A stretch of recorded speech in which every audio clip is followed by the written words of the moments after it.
for informational and educational purposes only. You should not construe any such information or other material as legal, tax, investment, financial, or other advice. Nothing contained here constitutes a solicitation, recommendation, endorsement, or offer to buy or sell any securities or other financial instruments whatsoever by Goren Blockchain, aka DGB, the presenter, or other associated parties for the content being provided. Please do your own due diligence and seek proper counsel. Boom! We are live. I was looking down, retweeting stuff. Welcome to the DGB show number 2.5. Good to see you. James was already on there. He boomed it before we were even live. That is pretty epic. And you know they've been around for a while. Hope you're doing good, man. Good to see you. Good afternoon, Senor Rankin. Good afternoon. How's it going today? It's been a crazy day, but I'm stoked that we're live. So, all right, before we go much further, first, I think we got to hear about the mustache. I kind of forgot. It's so easy to forget.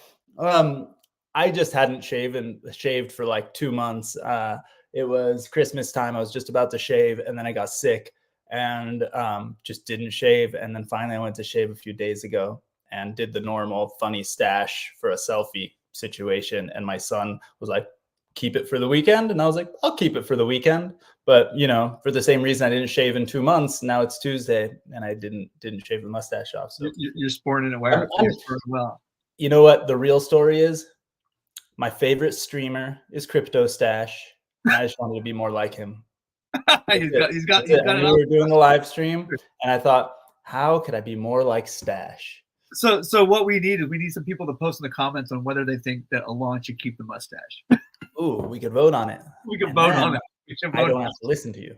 But I could, what'll happen is these kind of things, they kind of go until I feel like there's an important meeting or there's a situation where I just start to look ridiculous.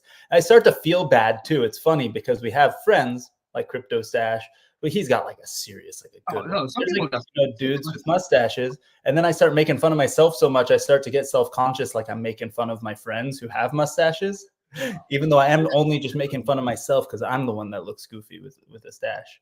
They look good. But if you are watching on any of the streams, we're experimenting this time. I saw on the other tab a second ago, there's a bunch of you watching on Instagram. It's a little behind on Instagram, apparently, when I just went to that thing, but there's some people watching on Instagram for the first time. My Instagram, I should know this, is it's Alon _Draper Goren blockchain. I should probably make it easier. Or you're watching it on Twitter at Alon Goren, or you're watching it on YouTube, which our new YouTube channel, I think, is youtube.com/ oh shit, no, I'm not seeing it. I'll tell you in a second. The channel is youtube.com /DGB Ventures, I think is the is where it's at. And we're live there now too, which it's brand new channel. So I expect most people are watching on my LinkedIn or on Twitter, but feel free to share, feel free to comment, because we're still in the experimental phase. Oh, I'm getting private texts about my epic mustache. Thank you, Senor. I won't. You texted privately, so I won't say it out loud. But hey, we're gonna see you at the end of the month. So, you know, we're having we're kind of still in this experimental phase. I'm going to consider it an experiment always, because we always evolve, we always change things, we always iterate. But we're in the more extra. Giovanna, you're not the first one to make that joke. It's me, Mario. Who made that joke? Luigi last time. I think it was Luigi. Luigi last time. Yeah, I'm like stretched out a little more, so I'm more like Luigi. I just need a green shirt, which I got some, but not around. So this is an experiment in that we don't even have a real name for the show yet. We're just calling it the DGB show. I did have a conversation with somebody on Twitter, And we were joking about how funny would it be if we just keep doing it every week. And every week we talk about, helping us name the show, and we just never rename it. And it's just a long running conversation. What should we name it? Blockchain breakfast, blockchain brunch, block break. We keep doing this. And that would be really funny. But I think we will lock down a name. We're going to go kind of all in, probably starting next week, bringing in guests. Most of them will start from from our portfolio of companies at DGB and beyond. But the whole point, right, is to take a break from the normal workday, have a conversation with our crypto friends, with our blockchain friends, maybe learn a little bit from each other, and have a little fun and network with each other. And that's it, right? So what blockchain buffet? Ooh, I like that. Really. Everyone brings something to the table. Right? All right. We could go down that whole Grant, that was a great idea.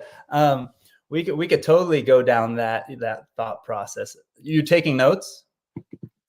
Yeah, of course. Always.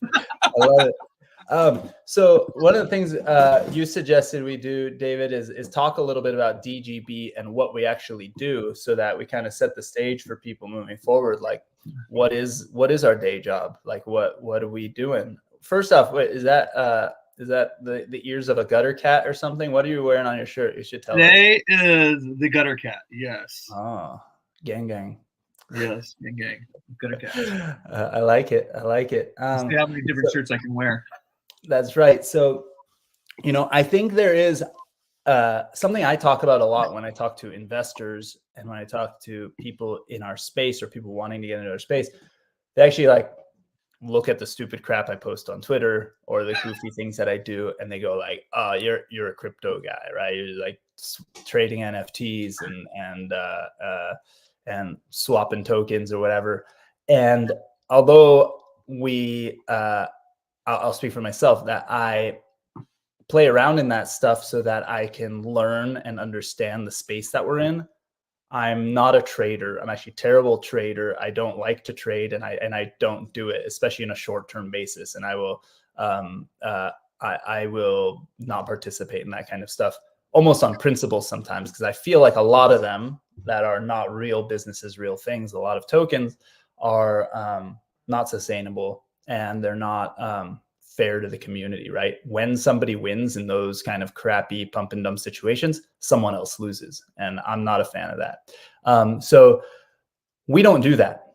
But as a company, as a group, as Draper Goren Blockchain, we're starting with our venture studio with an incubator and accelerator, and we're going to move on to funds and things like that over time, or we may or may not. If anyone from is watching that deals with compliance, we may or may not launch a fund at some point in the future, like we did with our last one. The thing is, we know that, some people hold value in tokens, some people hold value in equity, some people create foundations and nonprofits, some people are just gung-ho, full-on for-profit businesses. But for us, the most important thing is this space and how we believe that blockchain and crypto can create a more borderless, fair world and could create efficiencies. At worst, we're creating efficiencies, making things more streamlined. At best, we're changing the freaking world and making it a better place to live in for everyone, not just us. And that's what we believe in this space. And we believe in helping companies build from the ground up to reach that future. That's what we're best at. And we don't play short, right? We're long everything. And being an early stage venture capitalist means you're making the riskiest, earliest bets in companies. We're even earlier than any early stage venture capitalists that we know. We will write a check to a company that's 2 people and an idea if they're willing to go all in on it. And we feel like if we go all in alongside them, we will help them, and we can be a part of that crew. It's about the team. It's about the team that we find too. I mean, it's about the team. It's about the people. It's everything, right? And then we will also come up with our own ideas, and then we'll launch them, but we'll only launch them publicly once we know, we also have a co-founding team alongside us, people who are going to go all in, make it their full-time jobs, because we're not about churning companies and just, again, pumping things and short-term thinking. You can't build a company that's going to last 10 years plus if you're also running 20 other companies. It just doesn't work that way. So that's what we do. We're crazy early stage investors, but we also incubate our own ideas. And as companies grow, we work alongside them over time. So we have an example of companies we've already worked with for many, many years. David Blesnak, my main partner in this, he started a company called Total many years ago. I met him while I was working at another fund. Then he joined us at our conference. Then I was able to participate. I ended up being on the board of his company. Later on, he ended up selling the company, left the company, and joined me right at the time when I was creating this. So it was just perfect timing.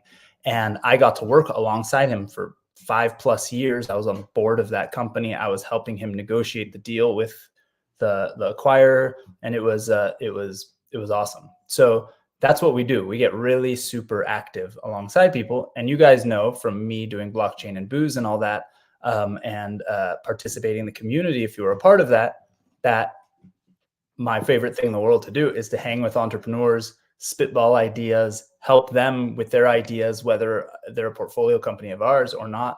And that's where I meet the best entrepreneurs, the ones that we get to work with, and all that. So we're here, DGB.VC. Dr. James had another good idea, brown bag and blockchain. There's more B's, BB. Remember we were talking, but this is BB and B that's actually good. Remember the other one we were joking, it was like, booze bros, I won't keep going because then I'll start rapping or something. It would be dumb. But brown bag and blockchain, see, that goes along the lunch, it goes along the food, because we were saying brunch. But the thing is, it's only noon here in California, right? And our time zone. Crazy early or crazy? I just got a text. This is great. Hold on. He said crazy dash early or crazy comma early investors. Oh, LinkedIn won't let you post. That's weird. You can go on Twitter too. So that was a contribution by Mike Radin. I'll give him love. Crazy early or crazy comma early? Both. Crazy early investors. And I think though that you have to be crazy to participate in. Well, crazy or passionate? A little of both, right? A little both. Here's the thing: is there's a very fine line, right, between a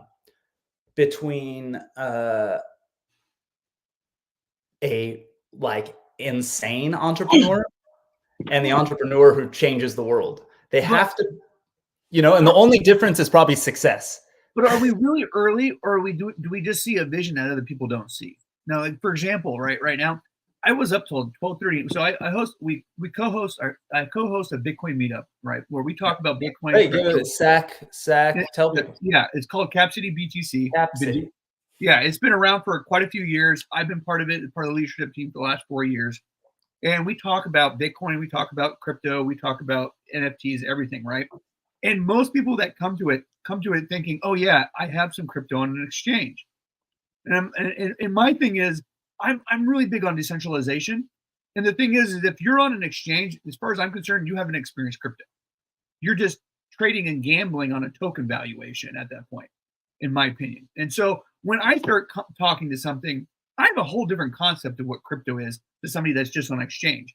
I'm talking about DeFi. I'm talking about NFTs, utilization of NFTs, the metaverse where my NFTs are displayed, liquidity pools, borrowing and lending. And all of a sudden, I sat down last night and I ended up being there till like 12:30 at night, talking to this guy about crypto. And he's like, oh my God, I've learned more tonight than I've learned in the last year. Well, but that's a perfect thing to say, because that's why I love blockchain and booze, because even people like us who spend our whole full-time jobs and life participating in this space, we get in a room with another person who does that, or someone who's just doing it on the side, but really hyper-focused on some specific aspect or some other chain or whatever. All of a sudden, we're getting schooled and we're learning something totally new. And that's one of my favorite things about hanging out with entrepreneurs. I was thinking about this the other day, because it's like, we somehow have found a way to make our job hanging out with like the smartest people in the world. I know, right? What was that? I know, right? It's like awesome. It's like, and we get to just absorb it, right? Like there was that post that Brayton from Boost VC. Boost VC is an awesome startup accelerator. They were OG's first people to ever do. It's Tim Draper's son, Adam Draper, and Brayton are the main partners for this thing called Boost VC. They were the first ones to ever say, we're going to do an accelerator for only Bitcoin companies. This is before the word blockchain even really existed, right? People never used the word blockchain. And they were just saying Bitcoin companies. And this is like 2013 or so, right? They went all in on Bitcoin companies. So these guys are crazy early. Then he posted something about how, 5 years ago, Adam was pitching crypto or Bitcoin and VR to think. And I'm like, 5 years ago, it's 2024. I shared a newspaper article of Adam Draper coming down here to Southern California to do a talk about Bitcoin in 2015. And right, like that's crazy. And that wasn't even when he started. He was already a couple years into doing this stuff. He had already been an investor in Coinbase for years at that point. Think about that.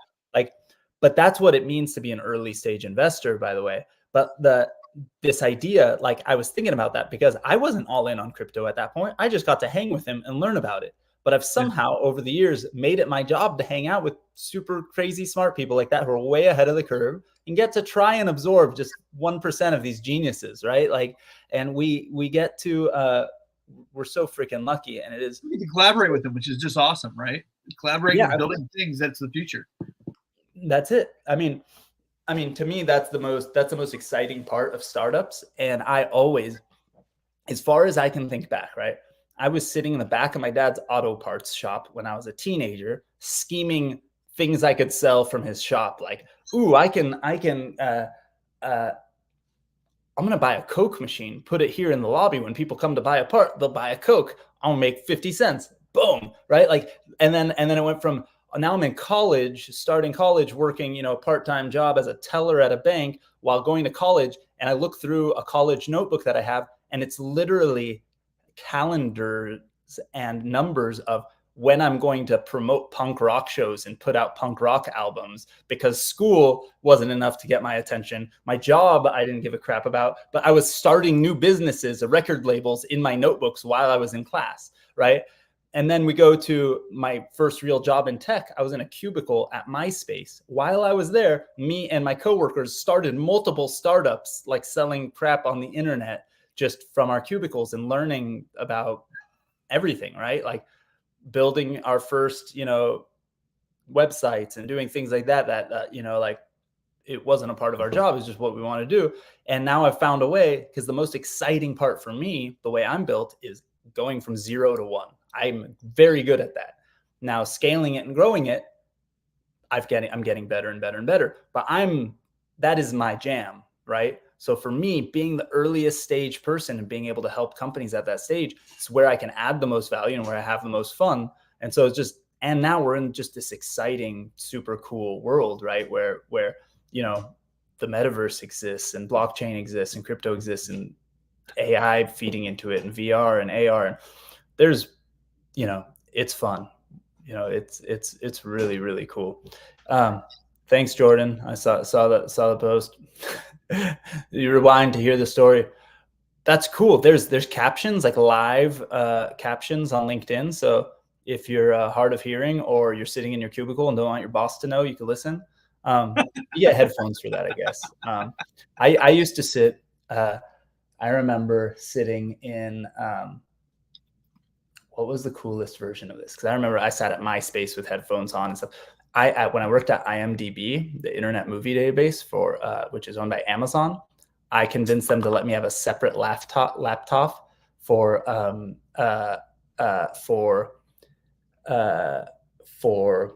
getting into our network with using an outside network, not the one that Amazon could watch, so that I could help do better customer support for our customers who are on a separate network than ours. And then I used that to basically start a company and play on the internet and watch music videos and do whatever I was doing there. But I remember the best one was in the early days of the internet, not early days of the internet, but the early days of like the normal World Wide Web stuff around 2000. Let me think about this. Graduated high school, I think 2001 or so. So I like 2002 or so, I was working as a teller at a bank, maybe 2003. And there wasn't the same way in which you can, there weren't like cloud, there wasn't a lot of cloud infrastructure or virtual devices and things like that. But there was this one product called logmein.com. And you could download some drivers, and then you could log into a computer somewhere else from wherever you were on whatever crappy internet connection you were. I was working at a teller at Union Bank, logging into my personal computer at my parents' house in like a web-based window kind of thing. There's somewhere while I'm doing deposits for people, taking it in, typing in like on the little number pad, like taking in deposits, going, okay, a deposit, $100, whatever. And between those, I was logged into my computer at home, playing with Photoshop, designing flyers for punk rock shows that I was hosting like over the weekend, and then posting them on MySpace or printing them places and stuff. So you're telling us that you're probably the reason why there's a whole bunch of policies at various companies now on this stuff. No, those policies exist because those companies are insecure and don't know how to keep their employees happy. Right. I was actually super happy at those places, partly because I found these workarounds and I could do that. But, like these big companies, right? Like Google was one of those companies that was really good at being confident and letting people just do their own thing. And then the people, when they did their own thing, they would then kind of ask Google to be a part of it, right? Because the bigger and better companies that are run by engineers or techies that understand it, no, you can't control it. Yeah. And the best thing you can do is enable it and be cool with it, right? Because it's like a parent that's too strict, right? You run off. Why would you want to shut down a potential revenue stream that could be, a revenue stream down the line? I mean, if they got creativity, also, what's the most valuable asset any modern company has? It's the employees, right? Yeah. And the good employees especially. And the good and smartest, most creative people cannot be confined into a box when they're literally sitting in a cubicle and then they're being told, hey, you're not allowed to do work outside of this. Like, not just if you do it, we own it, right? Like, so then you create this culture of like secrecy and stuff. And then one day you like leave the company, and then 7 other people who you were sitting 4 feet away from, like, hey, I'm working on this. Hey, I'm working on this. I'm like, shit, you know what we could have done if I realized like we were 3 feet away from each other and we were doing these things? Well, we want them to leave because then we want them to come to us. Well, you know what though? Here's the thing: is people who have it in them, right? Feel like they have no choice, right? So they're going to do it. But if you build a bunch of relationships, right? Like I wouldn't have the expectation if I was Amazon that I would go, hey, Amazon, here's this thing I built. You now own it. But what I would hope for is I leave the company to start, and then Amazon's the first person I go with to partner with. Hey, this should be hosted on AWS. Hey, we do something with film. We should be partnered with IMDb. I don't know, right? Whatever it is, you want to have the relationship with the people, and because your best valuable asset is the relationship. If I feel like my boss was an asshole and didn't let me do anything, I'm not calling him first when I want to do something, right? Yeah. So it's how. And that's probably the cheapest point to enter in versus having to go buy him for a couple $1 million later on. Well, you at least have a first look at it, right? If you treat people right. And at best, you might own a piece of it because you might be able to invest in it, do something, participate. I've heard of people saying, hey, I'm going to leave the company to go start my own company. And they go, how about we keep you on a paycheck? We give you the first this much money to get started, or help you hire a team or whatever, and we own 10% of it, right? Like big companies are innovating. That's kind of the problem. Is I think their lawyer teams get too big, and all of a sudden now they don't want to breach. Like they get too cautious about doing things. At that point. Well, that's a big thing too, right? There are people who are too cautious. There are people who aren't cautious enough. You've got to you got to find a balance, and it's hard to do, especially in the United States in the crypto world, because you're hearing a lot of conflicting information. But But I think people need to just kind of be brave and do the right thing, because nobody's ever gotten in real trouble unless there's been fraud involved. And if you're defrauding people, you're a thief and you should get in trouble, right? That's different. But in terms of like regulatory issues, there's been a lot of companies shut down that shouldn't have been shut down, and that really sucks. But you're not going to go to jail or anything like that unless you actually defraud people, right? Unless you do something like that. But I'm not against people going to other countries to do that thing, but I'm born and raised in California. I love it's unfortunate that we have to see a lot of my companies home. go.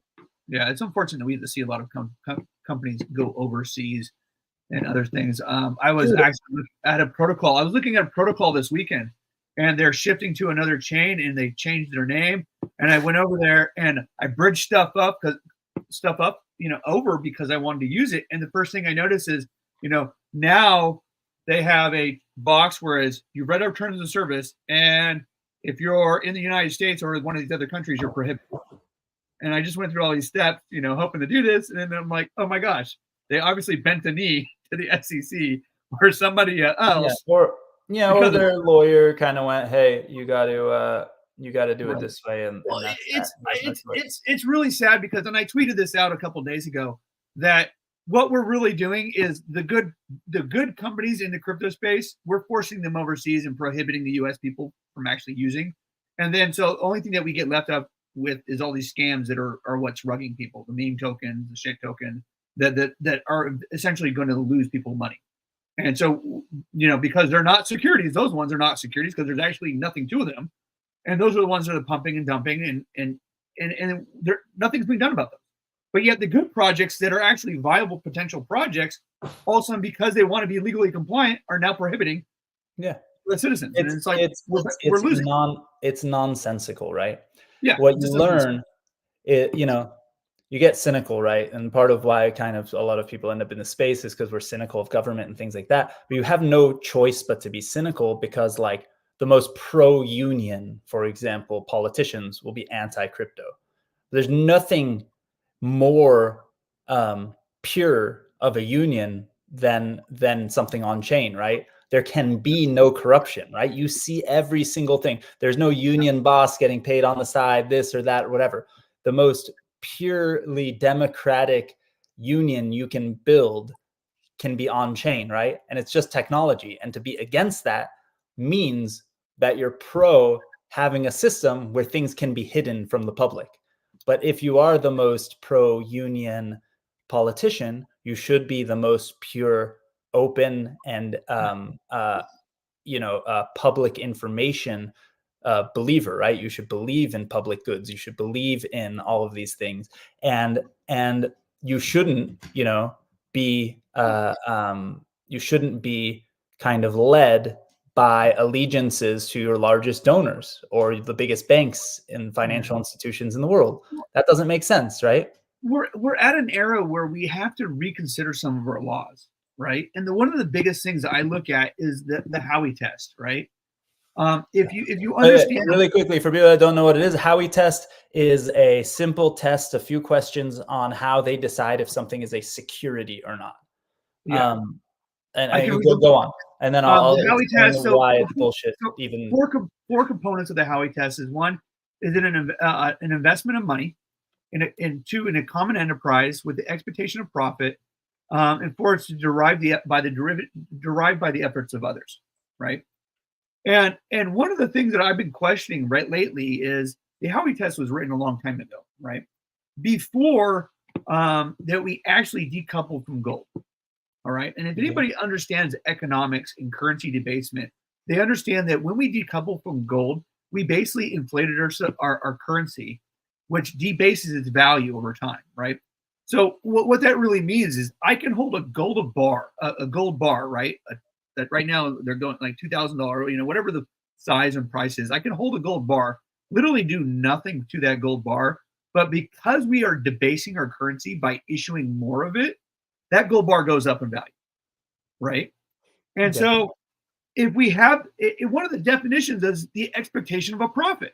The thing is realistically, if you hold a comic book, you should have the expectation of profit because of currency debasement.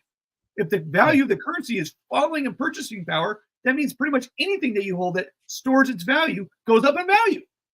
And so, like, can we really apply that test still? I mean, like, it doesn't make sense. Why? Okay, but let's say we decide that something is a security or not a security. Yeah. Now, when you decide something is a security or not a security, there's rules that apply to it, right?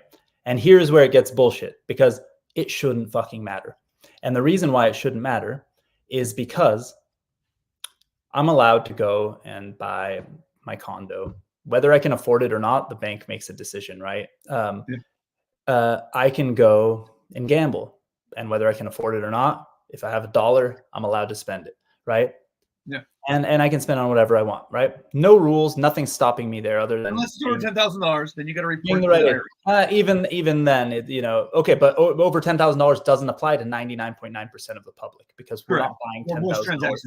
Correct. My car and my home are the only things I've ever bought in my whole life that were over $10,000 when I bought them. Absolutely. Maybe now, once I was a part of DGB making investments, right, and buying more expensive things. But as a normal American who grew up in working class household with a mom who's a teacher, my dad having an auto parts shop, never in my life would have given a shit if they went, hey, there's a limit, $10,000, don't spend over that. It's like, right. Yeah. Never seen that much money in my life. It doesn't matter, right?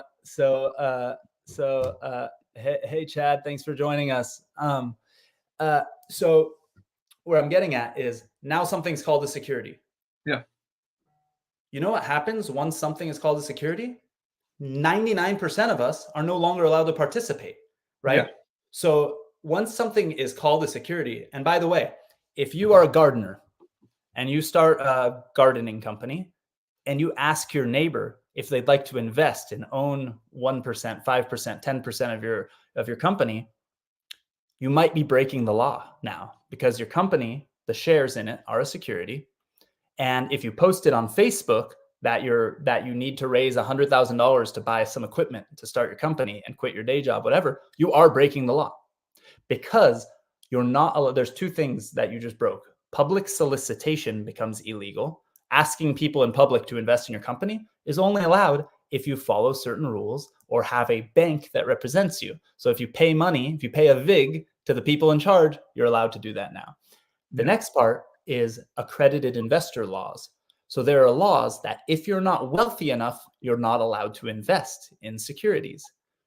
And private securities, you're allowed to invest in the stock market. Once the banks and institutions get to take their cut, you're allowed to do that. So here's this lopsided world where all of us now have the information on the internet. All of us can communicate with each other. If my friend from childhood goes, I'm starting a punk rock record label, but I need the first $3,000 so I could print some records, I'm looking for people who want to invest.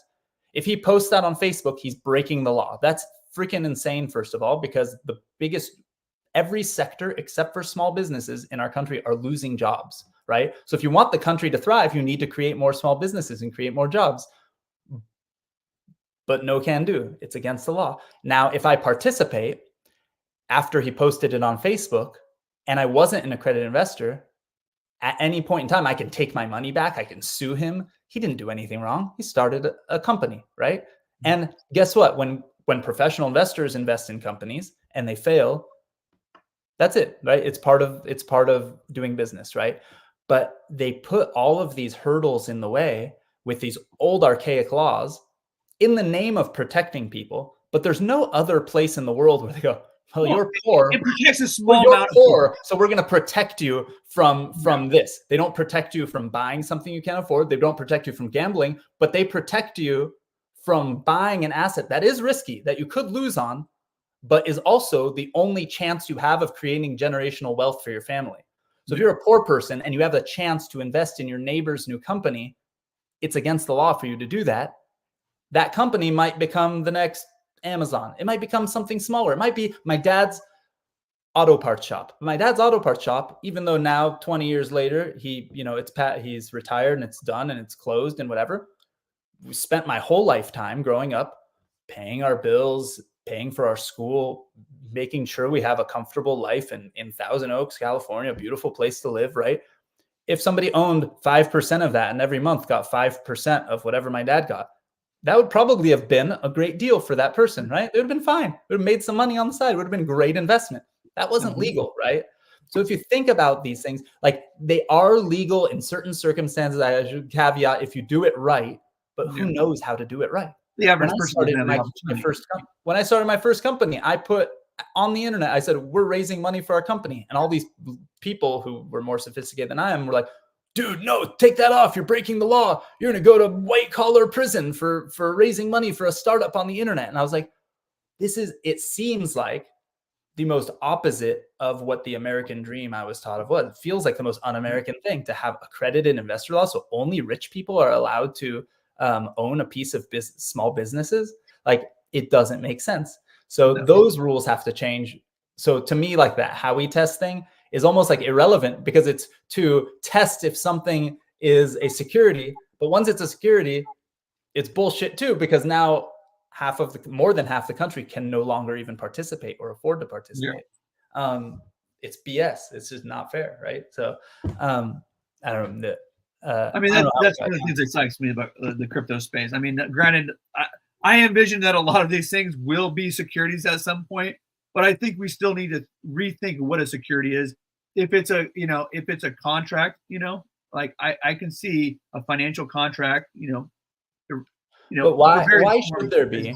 I mean, I think that things are going to change. There was like the Jobs Act and all these things that changed the law over the last few years. About 10 years, the laws have been changing a little bit for the better each time, but barely. Yeah. But why should there be any rules on buying a share of my company any different from me going and buying anything else that's the same cost? I can buy a share of a company for $1,000. I could buy a share of a company for $100. I could go to the store and buy a Nintendo 64. I think it's legitimizing that the shares actually represent something, though, right? It's saying that these shares represent something. Yeah, but I'm buying my car. I'm buying a deed to my car. Yeah, exactly. But just because something is tangible physically doesn't mean it should be any different than something else. And no, I agree. Yeah, I mean, here's the thing. I would not be okay with it, but I would understand it if there were rules and laws for other things, and at least it was consistent, right? I think the biggest thing that bothers most people is the inconsistency and the corruption and the hypocrisy when it comes to governments and things like that, right? It's they get away with fining the big banks, and because we hear a big dollar amount, we go, ha ha ha, they stuck it to Wells Fargo. But it's minuscule in comparison to the size and whatever. And then they make us feel like they've taken care of us in these situations where they do some big thing like they did over COVID. They gave people some money that people needed to live, right? Because the world was falling apart and people didn't have jobs and people were freaking out, and rightfully so. And so they gave peanuts to the people while giving those large financial institutions crazy in disproportionate amounts of money, which then made our peanuts worth less, right? And added to that inflation that you were talking about earlier, right? Yeah. And it's really, really, really insane, right? So they try and trick us into thinking like, hey, they got our backs, right? But it's really sad and messed up. And I know we're going down this rabbit hole, but it is part of the important part of crypto, right? The world of crowdfunding that I believed it would change the world has really gone into the crypto world, right? Where we can't always, or people in the US might not be seeing it as much as we are, right? Because they're just seeing crypto bros, Bitcoin. Yeah, man, we're doing it. And I fall into that and I'll post on Twitter or whatever. But that's marginally changing our lives, because we live in a country, even with all of our complaints, it's pretty damn good, right? Yeah. And we could be living in a country where there's bombs being dropped on us, and Bitcoin could be the only thing that keeps the government from taking our money from us, or taking our wealth from us, or stealing from us. And that's what happens every time, right? There was a good case study many years ago, it was like 6, 7, 8 years ago, there were bombs being dropped on Iran, and people were buying Bitcoin in Iran at like a premium over everywhere else in the world. And tons of people in Iran were buying Bitcoin. It was like the first time, if you think about historically, how many times that's happened where regime changes and things, and people lose everything. That's where the freedom part comes in. But then take it just a step towards equality. We're in a world now where you could hire people on the internet that are in countries all over the world, and they can earn a good living and get themselves into a different place that could never have happened just 20, 30, 40 years ago. And now take that to the scale of crypto and micropayments and people doing really interesting things. And the world's becoming a smaller and smaller place, right? It's really fun. Some of the first people that I met when coming into the DeFi space were getting access to USDC and DAI because they lived in another country and they were concerned about the inflation, the debasement of their own currency. And they wanted dollar exposures. And the only way they could get dollar exposure was through going through DeFi.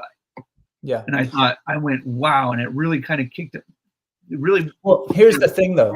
I think people hear us talking about things like that and they still, if I'm trying to think about the way kind of I was raised and how I glazed over these arguments for the first few years about learning about crypto and stuff like that, it still feels like a luxury issue. Like, because who gives a shit about inflation? Like you think about it every year when you work a normal job, you're like, oh, 3%, you go 3. Yeah, but but that's the thing is we're not just talking about really wealthy people. We could be talking about somebody in Argentina where $10 US was very, very extremely meaningful to them. And remember, all of our friends and family and people who were either checking on us because they were worried when Bitcoin went from, wherever it is to tanked, right? Or they're making fun of us and flexing on us because, hey, you're magical internet money, right? Think about all those people. I was still up, so I didn't care. Hey, I never cared because it's not, I'll give you guys my feelings and strategy about that in a second. Yeah. But the people were talking about that and everyone saw it on the news. Bitcoin was from this to nothing. It's like it's dead again, right? And that's the common meme. Bitcoin's dead all the time. But in that period of time, if you put the price, like Bitcoin to US dollar went from like, I don't know, was it $70,000 to like $3,500 or something, like some crazy amount, right? Like 20 times down. You have to be able to stomach volatility in the crypto space. Okay, for sure. So here's what I was saying about that. That was to the US dollar, right? So to the US dollar, Bitcoin went down 20 times or whatever the heck the craziness was. 15 times, I don't know. If you held Bitcoin compared and you were in Argentina, your value of Bitcoin went up in that same period of time. So Argentina's money was so bad that it went down. So imagine if you're an Argentinian person who makes $10 a day, $10 a week, whatever it is, right? And now you keep a small portion of it in US dollars, or it doesn't have to be Bitcoin, it could be in US dollars, because that's what crypto can enable you buying US dollars without going to your bank, without being charged fees, without being screwed by a middleman. Now you get to participate in what you want to participate in, or just keep your savings account, even if it's $5 in whatever currency you want. That freedom is life-changing to most people. I think about being in Southern California. Most of my friends not most of my friends, a big portion of my friends have family in Mexico, El Salvador, South America, because we're in Southern California and that's who I was surrounded by, right? In the communities I lived in. Those people were being screwed by like Western Union and stuff like that, like 12% each time they sent their money, right?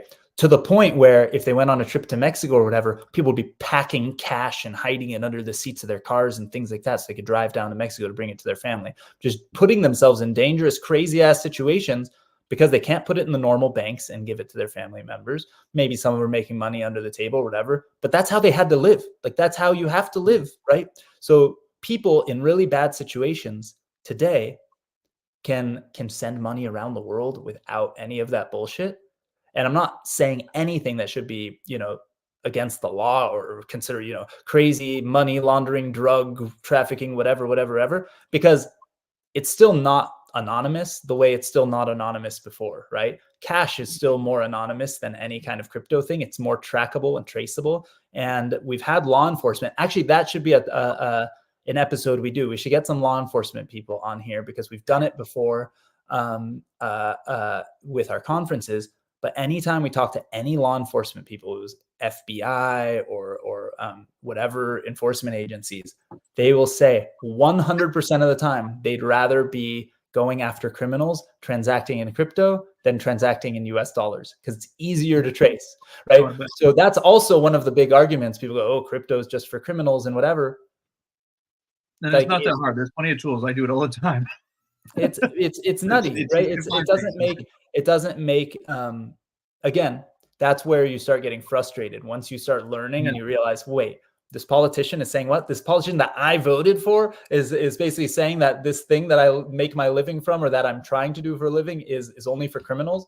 I don't know anybody, none of my friends. I wouldn't vote for a politician that spoke negatively on crypto and lied about it intentionally. Like there are some of them out there. I'm not going to put names out them. Okay, do this thought exercise though. Can you vote for a politician that has not intentionally lied about something? I don't think that's possible. That might be tricky. Okay, so that's a problem. That's a huge problem, right? That's a whole different topic. But we're going down this crazy ass rabbit hole of all this stuff. But because we're kind of the nerds to the extreme, right? Yeah. But the thing is,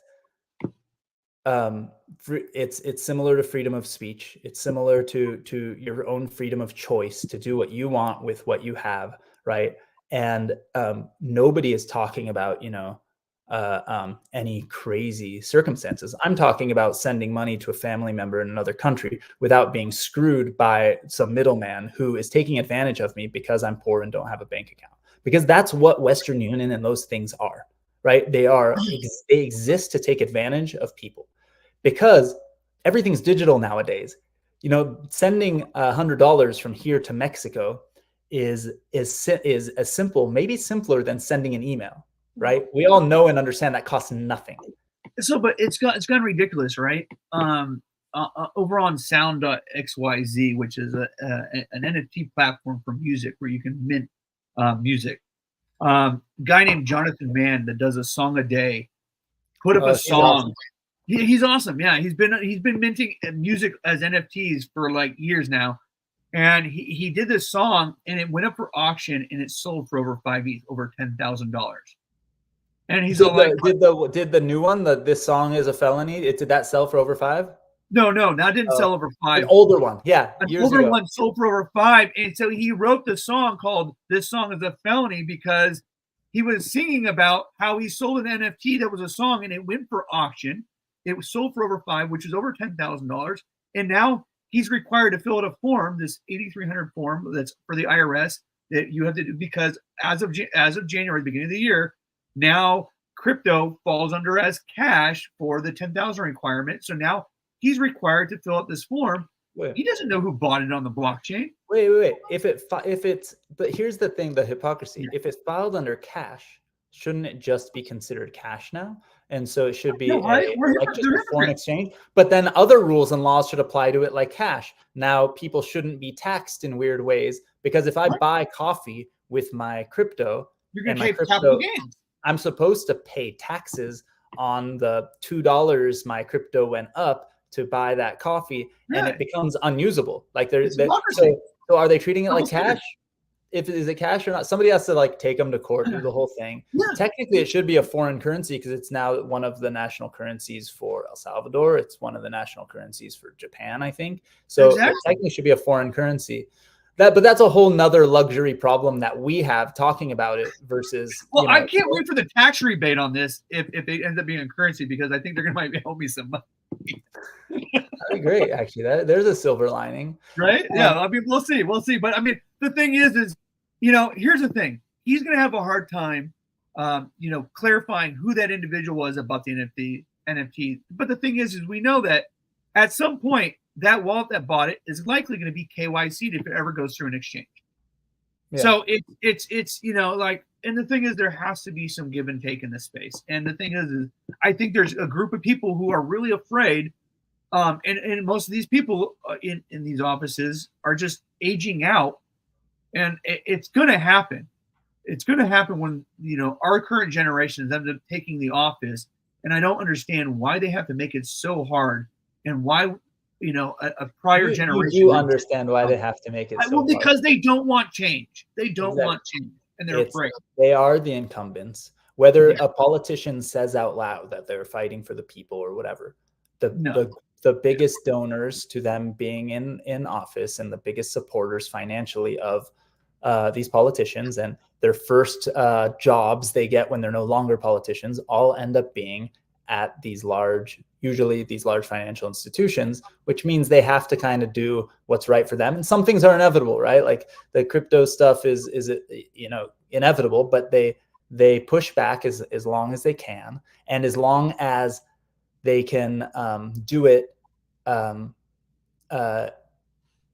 not push over. But we did talk about something. So we heard the other day. Here's the thing. I'm not gonna give the exact stats, but there was a good tweet the other day that had a few stats that were interesting, because it seems like currently Democrats are more publicly against crypto, but technically it's kind of the people for it and against it. It's kind of even if you see who's signing the bills and who's participating. But a few Democrats are more publicly against it, but it makes sense because the Democrats are the ones in power and have the majority. So, but I would have thought they like transparency. Yeah, so we're supposed to like transparency. So, but here's the thing: more than 60% of the people who voted for Biden hold crypto now, right? That's a big deal if we keep going down this path of crypto is bad, because now 60% of the people who let's say, I have no idea if this will happen, we get to the next election, and even though there are a bunch of third parties with really interesting candidates, we're never going to talk about them. There's going to be a Democrat and a Republican, and they're going to be against each other. And if the Republican comes out being pro-crypto and the Democrats still keep their kind of public anti-crypto stance, there's going to be 60% of the people who voted Democrat last time, so way more than half, are going to think, if I vote for a Democrat, I might lose money. And think about this. We live in a country where the average person doesn't have enough money to fix their tires if they get a blowout in their savings account. So we're living on credit, and the little bit of savings I might have might go to shit if I vote for a Democrat. That's a strong, think about that. That's a strong motivator. I mean, for most of us, that's a huge motivator.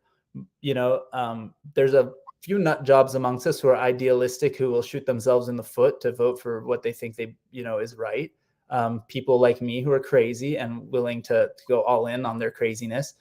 But most people have to make decisions that's best for their family, right? One step at a time. That could be a huge political thing. And so I think it's going to be an inevitable topic, right? Eventually. And with this ETF stuff, I think the not popular theory, because everyone wants to pump their shit, and I think it's BS. I think that the ETF stuff is how the large financial institutions capture their value from crypto and from Bitcoin. So they're not going to be as incentivized to push against it, which will be good timing for Democrats to say, we're not against it. Look, we approve the ETFs. And so then it will be, and look what happened to Bitcoin's price. It went, up. I want to encourage, I think we should encourage at least the institutions and the government officials who are curious about wanting to know more about crypto to come actually talk to us. I would be happy to talk to them. I'm hoping to have Kevin Kiley, do maybe a debate. We're going to do some type of forum later in the year hopefully with Kevin Kiley and whoever else is running for Congress over here in Northern California. Did that previously with Kevin Kiley, and it was really cool. And it was a great time to educate him on crypto. And I hope to, if we can reach out to more. I think it's getting proper education. I have a feeling it's been a long time, but we did reach out a lot of times to Brad Sherman, trying to get him to come to our events or to speak to me. And I said, I'll do like a debate, or even like, I'll let you pick a moderator or whatever. And they never really responded, which is a bummer because he's been pretty vocal anti-crypto. Well, with this ETF, let's hope they start changing their stance and want to have actually some type of opinion in this space, because it's going to be it'll be interesting. I think we can create virtually or do it in person, and then we'll find a way to record it and live stream it too for the community. While before we go, we kind of went down all sorts of interesting, crazy rabbit holes here. I would love for anybody who does see this, if you're here till the end, which, you know, I appreciate you, make sure to follow both David and I. Follow DGB Ventures on Twitter. Follow it on LinkedIn and everywhere else, and go to dgb.vc. Contact us there. You can email me, alon@dgb.vc, if you're a startup and you want to pitch something, or find us on here. We're going to start having guests on the show. We're going to start debating topics. Tell us what you want us to talk about, get opinion on, or even if you want to come and argue with us about something, bring it on. It'll be fun. We want this to be a community hang session. We're also going to figure out another way of those of you who were along for the ride when I was doing blockchain and booze for all those years. We would break off into tables after the live stream and hang out with the community so everyone can hang. I think we're going to do that again, but we're thinking maybe just to do it once a month, like the first stream of every month or something like that. And then the hour after, a couple hours after. And we might even do an after hours late night thing again once a week or once a month too, just so that people with different time zones and people who do want to have a drink late at night and just relax and goof around with us, that's cool too. But it's more about the conversations. It's more about hanging out with the community. And especially if you're starting a company, early one in this space. Yeah, we want to hear about to talk about. And we didn't really get to fully talk about different ways in which we've worked with different companies, but I think that's something we should do as we bring companies on. Let's get the guys from Lunar Crush on and be like, okay, I was the first or second investor in your company. How did I help? And we can do that with other companies. Or what could I do better? That would be fun too. That would be a fun segment. Hey, Alon, what do you suck at? And I could get some tough love from all my best friends. That would be great. I actually love that. We should have it. Well, I think right now the number one is sometimes Alon's slow to respond and to contact me if you can't get a hold of Alon, and I'll make sure he calls you back. By the way, yeah, and I will again. I am very busy. slow to respond. Not that I'm slow to respond. I can respond in 2 seconds, but it's easy for shit to get buried and for me to lose track because I'm running around and the way my brain works. But I never am ever offended when people follow up. You can DM me on Twitter if I'm slow on email. It's all good. And I appreciate it. I'm never frustrated when somebody follows up. I'm always mad at myself and stoked that they followed up. And also, by the way, what I've learned amongst good salespeople, good entrepreneurs in general is being consistent, and following up is a big part of it. You know, sometimes people don't follow up and are slow and whatever. And I go, hey, well, what happened to them? And I go, you know what? If they're not following up, they're probably not doing their business anymore, whatever. And that ends up being what happens, right? So if you are a salesperson or you are an entrepreneur, a good big percentage of your effort is just showing up and following up. And it's kind of weird because it dismisses the fact that some of you are crazy geniuses, and that is obviously the greatest thing. But if you don't tell anyone about it, they'll never know. And if you don't follow up, they may never meet you, right? And so that's the important part. It's kind of like with music. Every once in a while, you like see some, like if you're into it like I am, you'll meet a local band and be like, holy shit, this is like one of the best bands I've ever seen. You realize that every successful band has at least one, usually more than one, really driven person who's a hustler, getting them the gigs, getting them the deals, running around and doing things. You can't just be hanging out in your garage making music all day and well, Alon, so here's the funny part though is we're so used to having our phones right next to us and texting so fast and getting an instant response. So that way, if you don't see that text in the first hour, people have this perception that you're a slow responder now. That's true. That's true. You know what's funny? You know what's crazy is I've had people tell me back in the day when email was new, people would say, hey, don't respond right away. What are you doing? Remember, if somebody sends you something, wait a day or two to respond. You don't want them to think you're just sitting there waiting for their email. And it was like the dumbest thing in the world to me. But there's like some business logic to it too. but like I'm never going. I really don't like when people try to play weird games. Like I hate when people put people down to try to negotiate or do things like that. Because like it's the dumbest thing, right? I want to work. I'm an early stage startup person, investor, right? I need to basically be on your team for the next 10 years, right? That the average I think is 8 years. Um, oh, we lost Instagram. It says they disconnect after 1 hour. That's good to know. Yeah. So right. So you're going to be with this person for 10 years. I've seen investors get in a room with an entrepreneur right before the entrepreneur got in the room. They're like, yeah, I really like this deal. It's really awesome. Like, we're going to get this deal. I'm hoping to invest at this valuation, whatever, whatever, whatever. And then the person gets in the room and they rip that person apart. They're like, I think you should be doing this different, and not in like a nice way, in a purposely like derogatory way, kind of like people who think like the fake it till you make it Hollywood attitude of putting people down, like being mean to an assistant or like a waitress or a waiter is somehow going to get you respect because like I'm going to be an asshole, so I must command respect. Like you're just a dick. But people will do that. But then the next breath that comes out of their mouth, they're like, yeah, so I guess I'm interested in investing, but only at this price. So they're negotiating. Their way of negotiating is by ripping the person apart. And then that person needs the money, wants to do the deal. If they end up doing the deal, that person forever doesn't like the person they're married to, right? Doesn't like, and it's like, then it doesn't help long-term too, because then are they going to go to you when they have a problem? Are they going to go to you when something good happens? Are they going to go to you when they go raise more money? Yeah. Like, no, because you're an asshole. And there's ways to negotiate and not be that way. How about instead of telling people why they suck and they should lower the price, how about you tell them why you're great or why they're great or why together you guys could do more, or you know what, I think your valuation is high for these legit reasons, right? Let's negotiate. Let's figure this out so we can work together and build something bigger. Absolutely. I have a feeling that I know that investors who treat their companies that way are the first people those entrepreneurs call the next time they start a company, and the next time they start a company, the next time they need something. I have to have a feeling that's probably why Tim Draper is probably pretty good, because he's so charismatic.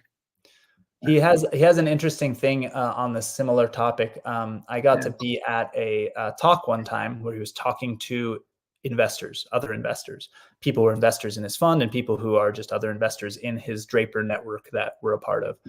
And one of the things he said is when a founder calls you to tell you their company failed, remember that that's one of the hardest things they've ever done. They feel terrible already, right? Yeah. And you as an investor could call up some lawyers, could push them and go, hey, how much is still left in the bank? What is it? And start fighting for the nickels and dimes and pennies that are left in the account, right? Yeah. You can do that. That kind of stuff will happen if it happens. Lawyers come in, whatever, anyways, and wrap things up and distribute whatever, if it happens at all. But expect a zero, right? You didn't invest in that company to get 5 cents back. You invest in that company to hope they get you millions of dollars, right? Yeah. But he says when that person does that, never ghost them if they email you. Always respond. Congratulate them and honor them for having the courage to do something that many other people don't ever do, right? Yeah. Cheer them on and make sure you let them know when you go to do this again, you let me know. Because there's very few entrepreneurs. Some you might learn are not people. Most of them failed multiple times before they had a successful company. So there you go. And do you want to be first in line to be the next, or do you want them to feel like, oh man, I lost David's money last time I did a deal. He probably won't want to invest in me. I shouldn't even call him, right? No, that's part of their job is to lose money on certain deals. Part of their job is to recognize the people they want to invest in again in the future, or go, hey, you know what? David was the CEO of that company. It ultimately failed, but he'd be the perfect person to run the sales group or the marketing group or be the CTO of this other company I'm working with. And now you can create value and you keep those people as part of your family, right? Like it's the people are the most important part of the equation, right? So you treat people with respect. Nobody goes out to lose money, right? Nobody goes out. We're not talking about people becoming billion-dollar companies who find out that they like made hundreds of millions of dollars, but then failed, right? like that's not what we're talking about. We're somebody who literally for years tried to start a company. It didn't end up working out, and now is miserable because not only did they have to go to the investors and tell them they lost their money, which is a sad and shitty thing to do, but they probably had to lay off their employees. They're going out of business. They have to find a job. They have to pay their own mortgages. They have to figure out their stuff. Why pile on at that moment, right? And you know, there's a lot of things, and we'll get Tim on here too, and cool. get some lessons from him. It'll be a lot of fun. But David, anything I missed before we go? Because we're now over time. No, again. I think we're good. We got our disclosure in the beginning, right? Not investment advice. That's really all we have to say. But we had the long disclosure at the beginning. None of this is legal, financial, or investment advice. That's right. Do your own research. Don't be short. Think long term. Smile more often. You're gonna be good. Yeah. That's it. Right? I think so. All right, guys. We're gonna do it next week. I think we're gonna go back to trying 10 a.m. Every time. DJ Tezos. That's it, right? You know, I like the old school stick out your tongue smile. I still use the regular smiles. Cheers. We'll go back and look at the numbers and see. Wait, who came to us DJ today. Tezos, really quickly, just tell us. You're doing some of the stuff with the. Are you doing some of the stuff with the music player on Tezos and with like the voting stuff? With that one music player, I had a few people who were sharing that with me, and I don't know enough about it. Mike Radden says it's not medical advice either. That's a good read the disclaimer on. Most of you have received the Punk Ape Strong Tezos NFTs. If you have, go read the disclaimers in each one. I stole part of the idea with my kids from this. There's a band called Ugly Duckling, this hip hop band from Long Beach, California. That's I think not around anymore, but they had one funny album called Taste the Secret, and the whole album was about a fictional chain restaurant called Meat Shake, and they had like songs about these disgusting shakes that are made with meat in them and stuff, and it's hilarious and dumb. But at the end of one of the pretend commercials for Meat Shake, there's like a whole thing like, you know, like Meat Shake not responsible for vomiting, diarrhea, blah blah blah blah, like, you know, like horrible body odor and all this stuff. So all of the Punk Ape Strong NFTs have a similar disclaimer, and the not medical advice made me think of that. You guys got to check it out if you're on Tezos. Okay, we'll ask DJ Tezos again next time, or maybe have him on. I don't know if I know him in real life yet, but there was a really cool community run like music player for NFTs on Tezos that doesn't really exist anywhere. That's kind of cool, and I want to learn more about it, so it could be fun. But everyone, thank you for joining us. We're probably going to be doing Tuesdays 10 a.m. I think Pacific time was the original plan, but we're open to all sorts of ideas, and you guys tell us if you know timing is not best and whatever. Give us ideas for names, give us ideas for topics, give us ideas for guests. We're gonna have some fun. I hope you guys do too. I'll talk to you soon. Thanks, guys. Peace out, guys. Have a great day. Boom.